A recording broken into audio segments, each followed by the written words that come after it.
मैं आपको कक्षा 10 की सामाजिक ज्ञान के कुछ लघुत्रात्मक क्वेश्चन है उनके बारे में बताऊंगी। उनके मैं तुम्हें प्रश्न भी बताऊंगी, साथ ही उनके आंसर भी बताऊंगी। तो पहला प्रश्न है, बिंदुसार के समय आए यूनानी राजदूत का नाम क्या था? तो उसका नाम था डायमेकस।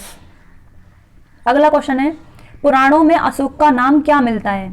तो उसका उत्तर है अशोक वर्धन। तीसरा क्वेश्चन है, समाहर्ता नामक अधिकारी का क्या कार्य था? तो उसका कार्य था राजस्व एकत्रित करना, आय व्यय का ब्यौरा रखना और वार्षिक बजट तैयार करना। तो इसके 3 काम थे। पहला था राजस्व एकत्रित करना, दूसरा था आय व्यय का ब्यौरा रखना और तीसरा था वार्षिक बजट तैयार करना। चौथा क्वेश्चन है, अंतिम मौर्य सम्राट कौन था? मौर्य सम्राटों में अंतिम शासक को पूछा गया है, वो था बृहद्रथ। अगला क्वेश्चन है, कौटिल्य की पुस्तक का नाम क्या था? तो उसका आंसर है अर्थशास्त्र। अगला क्वेश्चन है, सातवाहन वंश के सबसे प्रतापी राजा का नाम क्या था? तो उसका नाम था गौतमीपुत्र सातकर्णी। जो शासक राजा था उसका नाम था गौतमीपुत्र सातकर्णी। अगला है, इलाहाबाद प्रशस्ति का लेखक कौन था? इलाहाबाद प्रशस्ति के लेखक हरिसेन थे, जो कि समुद्रगुप्त के दरबारी थे।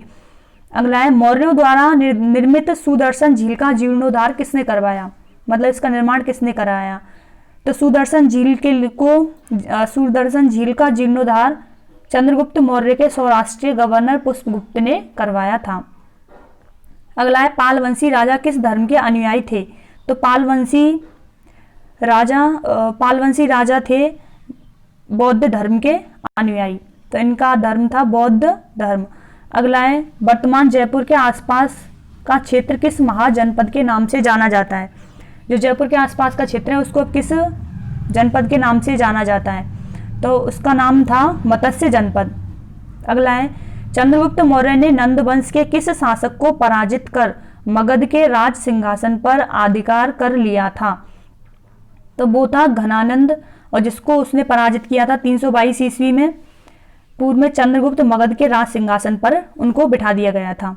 तो घनानंद को पराजित किया गया था 322 में और चंद्रगुप्त को मगध के राज सिंहासन पर बैठा दिया गया था।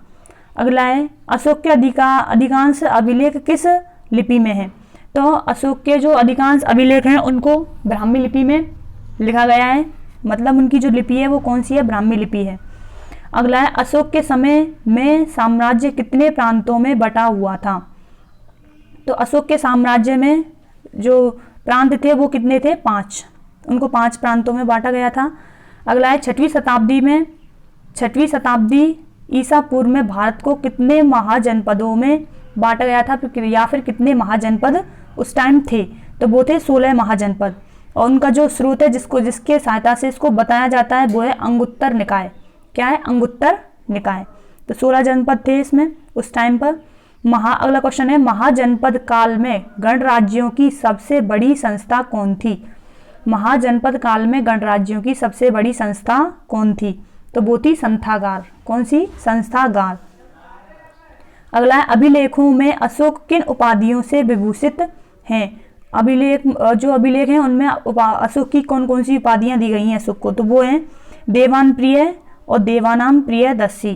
तो ये 2 उपाधि हैं उनकी अशोक की।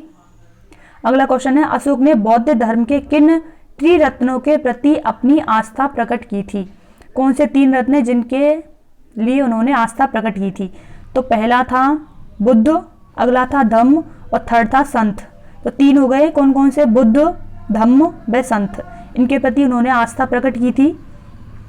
अगला क्वेश्चन है, कौटिल्य के अनुसार मौर्यों का केंद्रीय प्रशासन कितने विभागों में विभक्त था और विभाग क्या कहलाते थे? दोबारा सुन लो। कौटिल्य के अनुसार मौर्यों का केंद्रीय प्रशासन कितने विभागों में बांटा गया था और उन विभागों के नाम क्या थे?